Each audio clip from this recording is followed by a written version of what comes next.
This episode is brought to you by Smart Food. There are a bunch of ways to be smart during the holiday season. Getting the shopping done early, not sitting your aunt next to your mom, and snacking on Smart Food popcorn. It's air pop popcorn tossed in delicious white cheddar cheese or sweet and salty kettle corn. You are what you eat. Welcome to the Smart Club. Shop now at snacks.com.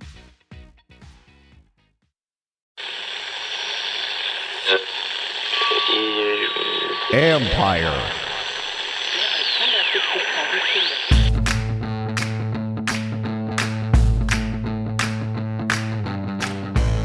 Hello and welcome to my podcast. Do me a favor, subscribe to the John Conn Report wherever you get your podcast. If you're watching on YouTube, hit that like button, subscribe button. You can find us there as part of Empire Media. That's A-N-P-I-R-E. Always much appreciated.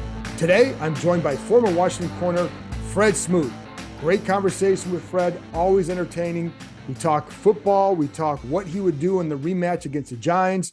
We talk about what's a Fred Smoot Christmas like. And guess what, folks? He's not the loudest guy at the table. If you know Fred, it's hard to believe. We also talk a little bit about Mike Leach, who coached at his alma mater, Mississippi State. So, when I taped this with Fred, it was Tuesday. We just found out about Mike Leach, so we did start off the conversation with that. Stick around for Fred for a minute. I do want to go over a couple of injury updates.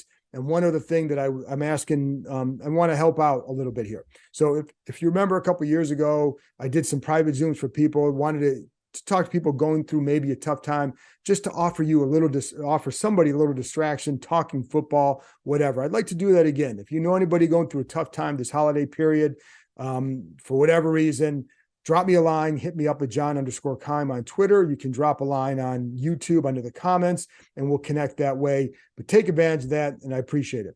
So that's one thing. Two, the injuries. Let's go over the injuries really quick. Benjamin St-Juste was limited in practice on Wednesday with his ankle. Did not see him doing all of the positional work. So but it was a step for him to be out there. Saw him do some stuff, but not all. So a lot of times they were doing some stuff. He's sitting there watching. Then you have guard Trey Turner. He's got a leg injury. He was out there. So he was limited today, but he was doing all the positional work when we watched when the portion was open to the media. That's a good sign. And I think I told you last week, he's expected to be okay. Then you have Sam Cosmi, ankle injury. He's fine. He was full. Good sign for them. I expect him and Cornelius Lucas to continue rotating at right tackle. At center, it was Wes Schweitzer. And I told you last week that I expected him to be the guy there just because he fits what they want to do. Very physical in the run game. That makes more sense. And they feel like he's a smart player and you can handle all those protection calls. It's a tough task against the Giants, but so he's going to be there. And I think that's a good move for them. That's, to me, the right move. And defensive ends, you have Montez Sweat, James Smith-Williams, both coming off the concussion. They were both limited, but they did go through all the positional work, and then they retreated to the side field during the team portion of practice. And then there's Chase Young. Still don't know what's going to happen with him. He did talk to the media on Wednesday. His mood was different from the last time he talked to us a few weeks ago, when at that point he kind of had to be talked into talking with. He's always been very polite and respectful to us, but you could tell he really didn't want to talk. I think he's really he wants to be out there playing. Don't blame him at all. Today when we talked to him on Wednesday, he was in a much more upbeat mood, and it was more of him, more of who he was or who he is. And so I think that's a good sign for him. What that means for the games, I don't know. I know the tough part is it's all going to depend on how he feels later in the week, how that knee feels. And the thing that people have to remember is not the ACL anymore. He tore that, yes, but if it had been just about the ACL, as people close to me said, he would have been out on the field a month or two ago. It's about the ruptured patella tendon. That's what has taken so long, and that's where he and they are going to be the most cautious. As Young told us today, I trust the process. I'm only 23. In other words, he's got a long career ahead of him. He wants to make sure that everything is completely right and how the knee feels before he goes back out there, and they're the same way. So there you go. That's the quick injury update. I told you we got my conversation with Fred Smoot. So let's get to former Washington corner Fred Smoot, the always entertaining Fred Smoot. But Fred, before we get to football, and I want to talk about a lot of stuff, and first of all, for people who haven't seen you and Logan together at the Command Center on the Commander's website, It's always really good stuff. I love the breakdowns you guys do. It's a few minutes of good explanation on the plays that happen and all that. Going to get into the final 4 games, the Sunday game against the Giants, but I do want to start with, Mike Leach, and we're taping this on Tuesday morning. We heard the news about Mike Leach passing. That's your alma mater. What was your relationship with him? And, that's got to hit hard. Well, once you're a part of that Mississippi State family, we are family. That's the way we always go. That's the way we move. I had a couple of conversations with Coach, and one of a kind, if I can say that. You'll never meet another Mike Leach again. I think what he says is what he means, and what he means is what he says, and I enjoy that banter. And just the way it happened, I think it just, shocked the college football world. I don't know how many circumstances we've had in the past why an active coach actually passed away, while he was still coaching. So this one right here, this hurts. This hurts the Mississippi State family. My prayers goes out to the Leach family and everybody involved. He's only 61. That's what. Yeah. And for him to have a traumatic heart condition like that, and that's why I always tell people all the time, man, you have to live every day like the last, because we don't know when it's over. I can't imagine a conversation involving Fred Smoot and Mike Leach. It's exactly how you think it turned out. Yeah, but the college football world's going to miss him, and because he was he kept things light, and I think it was a reminder through him that in the end we are supposed to have fun with this stuff. Yes, it's still a child's game. Mm-hmm. And he's one of those people, he takes that game very serious, but it's also refreshing to see coaches that, yes, he's 100% football, but he is Mike Leach. He's a person inside of that football coach. And he wasn't afraid to let you know that, and he wasn't afraid to let you introduce you to the person and not just the football coach. And I like that he would give opinions on different things, just because, again, you're a person. If you are so wrapped up in this that you can't have an opinion on just a fun opinion on something else, and you just made him seem more human to a lot of people. His relationship advice is 1 in a million. Yeah. Yes, I agree. Well, maybe you can take that over and give what would be your relationship advice? This is when it comes to relationship advice, I say this: marry your best friend. I think you have to marry your best friend. And if your counterpart is not your best friend, it's going to be hard to get through those rough patches, because I tend to think that people are more lenient on their best friend than they are their lover, because their best friend comes with understanding. So if you can have that all in one, I think you got the goal right there. I agree with you wholeheartedly. I told my kids that because I did that. And I tell them, it's like, you better marry somebody that you like as well. You have to like them as a person, because the love is going to always be there, but you better like them because you're going to spend so much time with them. If you don't like them, eventually it'll be difficult. And so people are now just tuning in like, what the hell are these two talking about?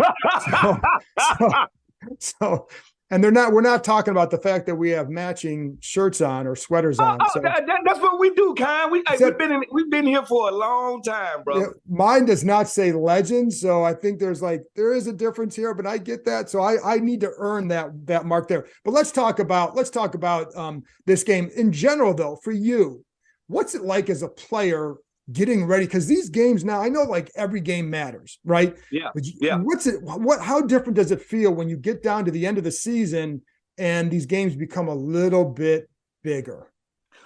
Well, you got different tempos of the NFL. You got the preseason, you got the early regular season, and you got the late regular season that's actually playoff mode. We are in playoff mode. This team has been in playoff mode for a while. That's why I feel good about this game. They know every play counts. And I just think at the end of the day, if they can go out and be true to who they are, right? True to who we are and the way we win, and don't try to get outside of ourselves. Like, we're not here to win a beauty pageant. We're here to win games. And I like that about this team. They don't care how ugly the game get, how muddy the game get. It's their type of game. And that's why I feel good about this team moving forward. They have been playing playoff style football since the season started. Yeah. Like, it's a couple of teams nobody wants to play. The 49ers, for example. Yeah. Nobody wants to play the 49ers. Well, guess what? We're built exactly the same way as the 49ers. When I say the same way, I mean the if you go to the details, Brock Purdy and Heineke are the same clone. All right. Mm-hmm. All right. Then you get into, I know Debo hurt now, but they got a Debo Samuels, that a guy that they moved from wide receiver to running back. Well, we got a Curtis Samuel. We got a brother from the Samuels family also that we use in that way. They got Brandon Ayuk. We got Terry McLaurin. Only thing that these teams are not built identical, like, because the front on defenses are built the same, is they have a Trent Williams. Yeah. Who we used to have, and we don't have a Trent Williams. Other than that, we're built the same. So nobody wants to play the Ravens. Nobody wants to play the 49ers. We are part of that group that nobody wants to play. Yeah, and I'm going to get to that in a minute too. But as for you, like, go back to your days and, like, what's it like? You're getting ready for a game in there. What's it like in the locker room? What's it like on the field before the game? Do you feel a difference? Can you feel a different buzz from the crowd or just from the players? Or does it feel like, hey, it's another game, it just is a little bit bigger? It's never another game. It's another game with another layer on it. Right. So now, as you would see some guys, and I'm always happy-go-lucky pregame. I keep a smile on my face, serious but not so serious that I'm getting in my own head. I just think at the end of the day, it's more pressure on the coaches than it is the players, because the players, we're routine. We're used to doing what we're doing.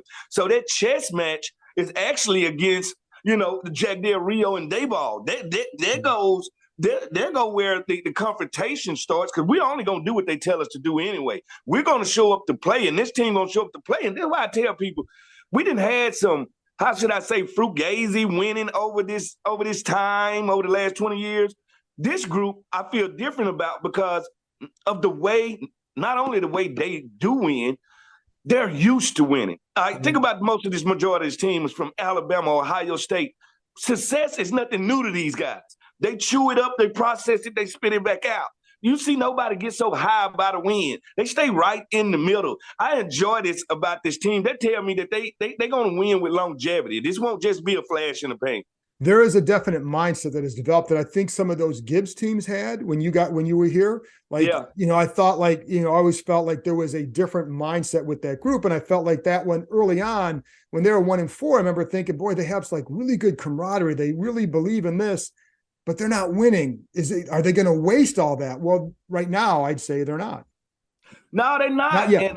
And I remember having a talk with Art Monk and Ricky Sanders, and we was talking about the difference in football teams. And we talked about my teams, and I was like, yeah, my teams were very gifted. We had Pro Bowl players everywhere. But today was a football family. Football families win championships. High-end players go to the Pro Bowl. And that's the difference. They had a family atmosphere. And I know this family, this team is a family because they forged by fire. When you go through stuff as a family, that brings you closer. They went through Montez Sweat and his brother's situation. They went through Coach Rivera's cancer. They went through Coach Rivera's mama. They just had one drama and one thing after another. And that drama draws them together, and it makes them harden. And it makes you go out there and put everything on the line for your brother. So, like they say, pressure make diamonds. I think we're looking at a diamond when we look at this group. Yeah, and I think that's a good point. And, let's look at this game, because I know one of the things you brought up in your command center stuff with Logan was the need that you felt like they should play more man in the second game. Is that right? Yeah. And tell people why. Say why is that? When you play man, I get to overflow the box. And when I get to overflow the box, I get to dictate. The one thing I love about playing for Greg Williams, we were the dictator on defense. We didn't sit back and take your punches. And if you play more man-to-man, that allows you to add a Jamin Davis to the box, a Bostic to the box, and force them to be one-dimensional. We know this. Saquon Barkley is not healthy. Regardless of what he said last week, the week before last, he even got hurt in this game. This is a Daniel Jones game, but Daniel Jones turns to Vanilla Vic when we play him. We cannot stop him. And so now I'm looking at this game like, all right, now we're only going to focus on Daniel Jones. So now we're going to force Daniel Jones to beat us inside the pocket, and we're going to force him to beat us with his arm, with a group of wide receivers that impress no one. So at the end of the day, it can be a very one-sided game if we attack and we're aggressive and we do it from the start. If we can pin this team down early, they won't crawl back. All right, they won't crawl back. But if you let them hang around, all right, if you let that fungus among us hang around, it could kill us. And one of the keys to me in this one is if Benjamin St. Juste plays and the ability to play there. How big a key is that, you think? Well, it's 6'3", 200 pounds big. All right. The one thing about what he brings to that outside is I was watching some old tape from like '04 last night of us playing, and me and Sean Spring, and we pressed 80% of the time. Yeah. Like that was our thing. We're gonna take all the error out of it. And this is what most young corners do not get. If I play off man and we're in man-to-man coverage, I have to stop the entire route tree. That's 10 to 12 routes. If I simply walk down and press, I got 2 routes, slant and the fade. They won't run anything else at you. It's an automatic check to a slant and the fade. So I said, let me make the numbers work for me. I'm just going to learn how to stop slants and fades because I'm going to go down and put my hands on these guys. And St. Juste loves to be physical, loves to put his hand on them guys. We watched last time. They went deep on us 3 or 4 times because St. Juste wasn't there. Why not just throw it up? But luckily, guys like Defoe Forrest is playing out of his mind. Yeah. Cameron Curley has been that study. He reminds me of Brian Dawkins in the way he goes about handling his business. And they've been steady enough at their safety that no matter who's playing corner, they're succeeding. And I always want to know this. When you have a guy like Danny Johnson, for the last 3 years, we'll just throw Danny Johnson in and expect him to play, and every time he shows up and play. Why not play him now while the numbers are down? Well, I didn't understand why they released him in training camp, especially for because that was such an inexperienced group. And there are some guys who always find their way back, and he's one of them. And he went in last week after Christian Holmes had a couple of struggles, and then he went in against the Giants in that second half. He went back in there. But I do think like there are certain, with the zone too, or the off man. Here's my issue with off man. Like I get the off coverage if you're trying to, depending on maybe somebody's going to buzz to this flat or something like, you know what I mean? Like maybe there's a play you're doing off that. But when you're playing off, I don't understand why you also then start to backpedal immediately and not just maybe flat foot a little bit more. Do you know what I'm saying? Yeah, it's hard to flat foot because we can be in a couple of coverages playing off. We can be an off man. What we try to do with off man is make it look like cover 3. Right. Okay. We try to make it look like cover 3 because sometimes we are in cover 3. And that shields us from having to get out of there quick. I was one of those people. I would not really flat footed because I want my feet to be moving. But I would slow my back pedal. I would slow my back pedal. That's what. To the point that I would not run myself out of a play. But I'm also sometimes in those situations they have us reading 2 to 1. So let's say I'm on a wide receiver. I got a wide receiver to my side and a tight end to my side. I want to make sure I get it 8 yards depth so I can watch that tight end push up that field. And once he shows me his last name and his back numbers and he leaves me, I turn and all my attention goes to number 1. So you have those interesting things about it that you need to do. So it's always time need to play off. Like sometimes you have to play off, but you're right. There's no reason to get out of there. I would not backpedal because of this D-line. If I had this D-line when I played, I'm in no rush to go anywhere. And I think maybe that's kind of what I'm talking about too. And also you're right. Maybe not flat foot, but take a slower back pedal. So if you have to drive on something in front of you, it's easier to do that. But I think also with the man, here's the other thing with the man too. And you brought up the spies on the quarterback. And I know Jones hurt them in that first game more on scrambles than on design runs. Yep. And the one was a 21-yard run where they did have a spy in that play, overruns. Jones runs out to the right. They overrun the play, leaves a cutback. How often, when you talk to defensive coordinators, they always talk about how, well, they don't like to use spies that much and blah, blah, blah. Yeah. How often do you think you can use that and still play the way you want to? I think we can do it for 4 quarters this game. Like on every play, or how much are we talking? Like, because the question is, who's your spy? Right. If I'm putting a spy, I only have 2 options. It's either Jamie Davis or Cameron Curl, and maybe Forrest. I'm gonna have a safety chasing this guy down, not a linebacker. I'm gonna have a safety chasing this guy down, and also with them not having the big threats on the outside, with them not having a dominant tight end, with their best offensive player Saquon Barkley being hurt, it allows me to do stuff that I usually wouldn't do, and that's why I said the more aggressive we come out here.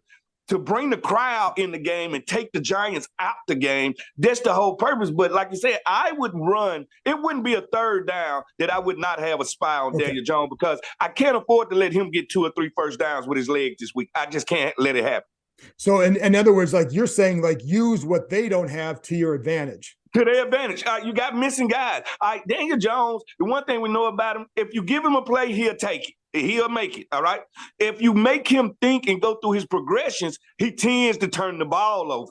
And that's what I want him to do. Like if I'm telling Sweat, I'm telling Abada, I'm telling Hill, rush up the field, but stop at 5. Stop at 5 and flatline. I don't want you turning the corner on this guy. I want you to stop at 5 and force him to beat us from the pocket. And I think that's been the hard part for this team with some of these mobile quarterbacks. Is there are enough rushes where a gap develops as you're rushing 4, and there's going to be a gap. And if you're playing man, that's when you can get hurt. That's the one downside to man, but I think the upside is greater. But you got to have a healthy mixture of zone blitz. Oh, yes. Yeah. Zone blitz and man go hand to hand, because right when you think we in man, and that's where the off coverage come back at time. Okay, there you go. Right when you think we in man, now he lets the ball go in a man situation, and we're zone blitzing. There go turnovers. That's how you manufacture turnovers. What do you like about the way this defense has developed? Well, I like, one, that they're homegrown.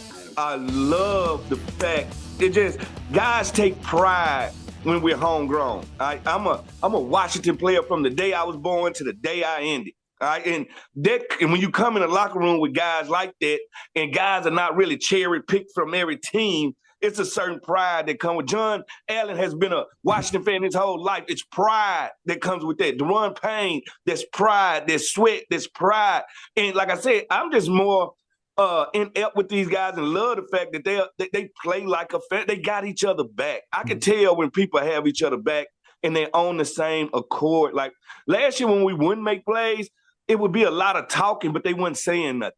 Mm-hmm. Now I'm watching them talk, and it's leading to plays being made. So that's telling me the front end, the back end, the linebackers, they're all on the same page. And for as much drama and stress and hatred that people spewed over Jamin Davis at the beginning of the year, nobody's talking now.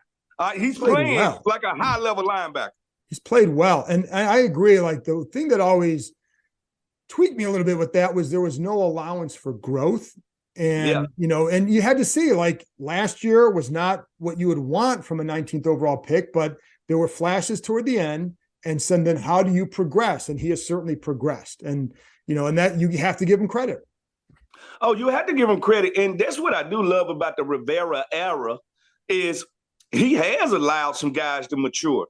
He's allowed Cameron Curl to mature. Yeah. Most people wouldn't have thought when we drafted Farge that he'll be making the plays that he claimed. That you let him mature. Like when you let Casey Toohill mature, you don't have to rush back or Chase Young. Right. All right. So, the thing about it is this group is very deep. And the one thing that we have an advantage over most teams at this time of year, we're healthy. I know we're missing a couple of offensive linemen, but we're healthy. Think about the 49ers. They just lost Debo. As good as you feel about them, I'm sorry. You don't take a Debo out of office and think it's just going to go like it was going. So at the end of the day, we had that blessing right now by the football guys where we could be the healthiest team headed to the playoffs. They're in good shape with that. Derek Force, you brought him up, and I think like he's been a fun one to watch. Like, and I had him on, I talked to him for the podcast a few days ago, but he's been a fun kid to watch because I don't think anybody expected what we're seeing. Are you surprised? No, I wasn't, because I got a chance to watch him and the rest of the guys he had at Cincinnati with Kobe Bryant, Sauce. Yeah. I watched those guys. I always thought they were one of the best college defense backfields I had seen in a while. Me and my homeboy Percy would talk about it all the time. He was like, he's that guy that he did not capsize in college, meaning he can only get better. Right. Like we haven't seen his peak performance yet, and I just knew if he got with somebody that was patient enough to let him develop, that he would have a chance to be a playmaker in this league. What have you thought of Heineke's play? I love Heineke, and Heineke is one of them guys, never probably had to work another day in his life. He has that Shane Falco that underdog mentality. Everybody loves the underdog. He has that it factor, and that it is full of it's like 10 things that give him that it factor. And I think he's a galvanizer. And that's what it is. Like every family need a matriarch. When we go home for Thanksgiving and Christmas, we're probably going to the matriarch's house because they bring people together. Where the matriarch of this team is Heineke. All right. And the great thing about it, this team is built. I hate to say this. This team is built to win with average quarterback play. All right. And and people can say that about the 49ers. That's why they still pick to go to the Super Bowl, because they're built to win without needing Pat Mahomes. All right. We are built to win without needing Pat Mahomes. The question is, what Heineke do we get for these last 4 games in this playoffs? And when that time comes in the fourth quarter, when we need that Dak Prescott drive from the other night, where it's the last time you can get the ball, what you going to do? Is he going to be able to answer that bell? That's going to be the question with Heineke. And yes, and I think, we see that the variance from quarter to quarter sometimes with him too.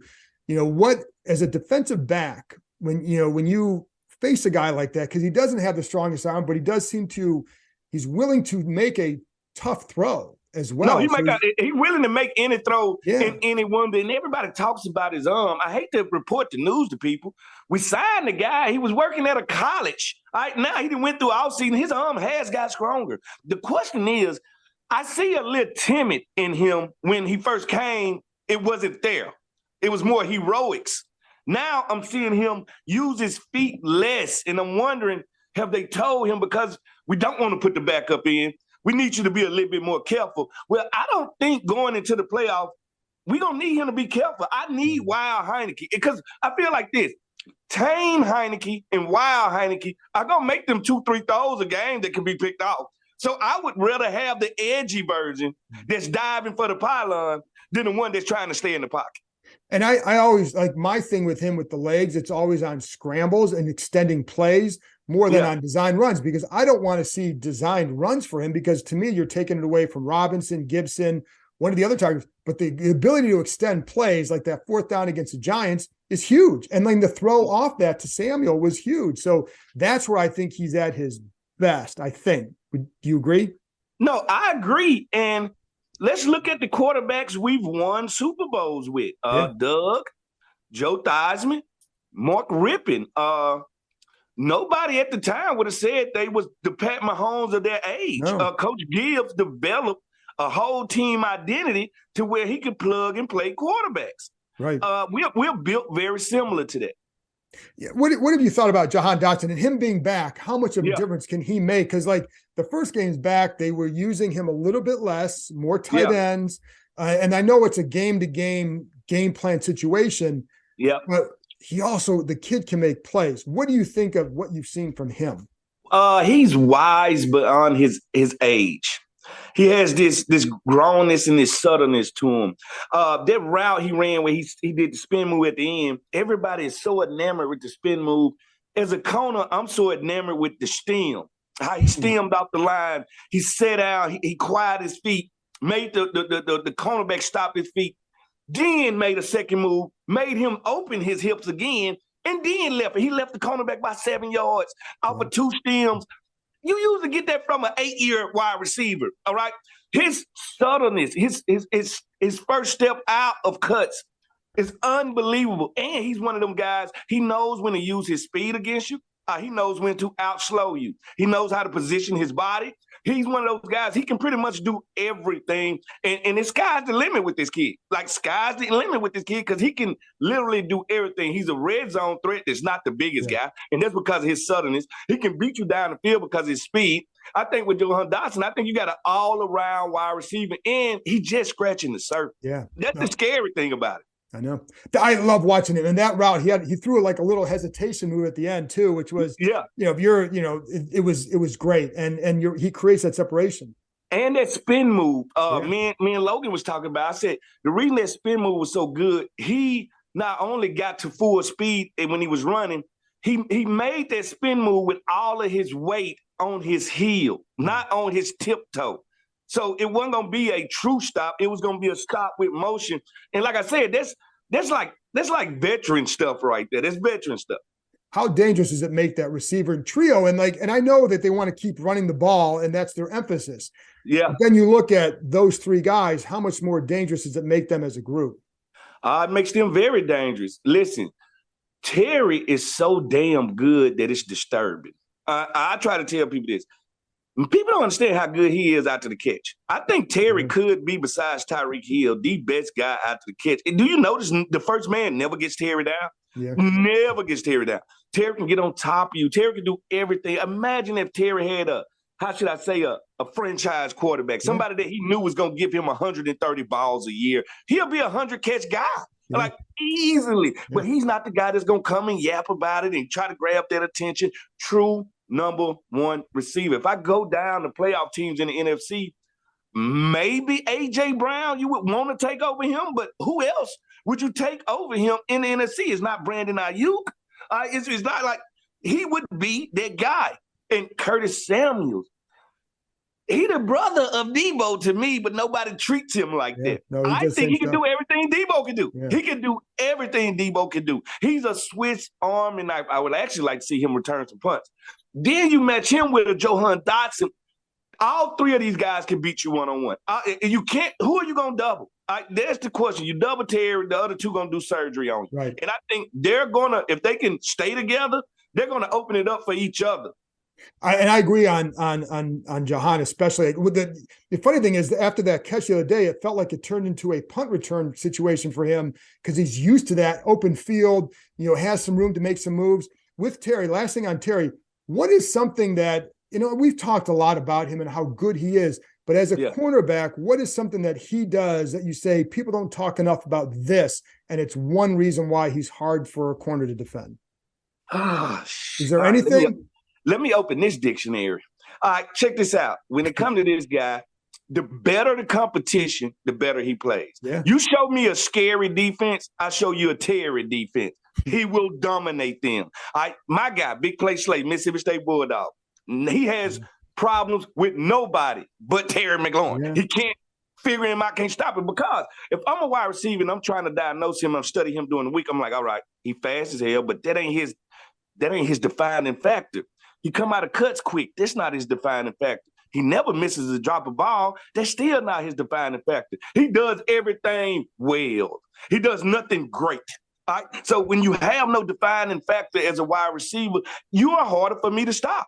Do I have to worry about you on the 7 route? Do I have to worry about you on the slant? Do I have to worry about you on the dig? On the comeback? That means the whole route tree is open with him because he doesn't have something that defines him. And I think that's what makes him so scary for a cornerback. He's hard to prepare for. Yeah, and I agree with that because you see sometimes he knows when somebody's playing him for a certain route and he's going to run the slant and he's going to sell the route you think he's going to run and he's breaking it off. So I always like watching him and talking to him about his routes because he has a game plan, a very specific game plan for every corner that he faces, and he can tell you why. Like I love talking to him after the games or during the week after a game like against Slay or Alexander, where he can say, this is why I ran this against him because I set it up the week before. What is your biggest concern going forward with this team? Biggest concern, I'm afraid if somebody starts fast on us. I'm afraid if we get down 10-0, how do we respond? Do we stick with the running game? Or do we drop back and pass the ball 40 times, which is not the way Heineke wins? Right. All right. So I'm just how long before it bites us? You see what I'm saying? And then when it bites us, how do we respond to it? How do we attack? Do you let those 3 wide receivers start to dictate the game then?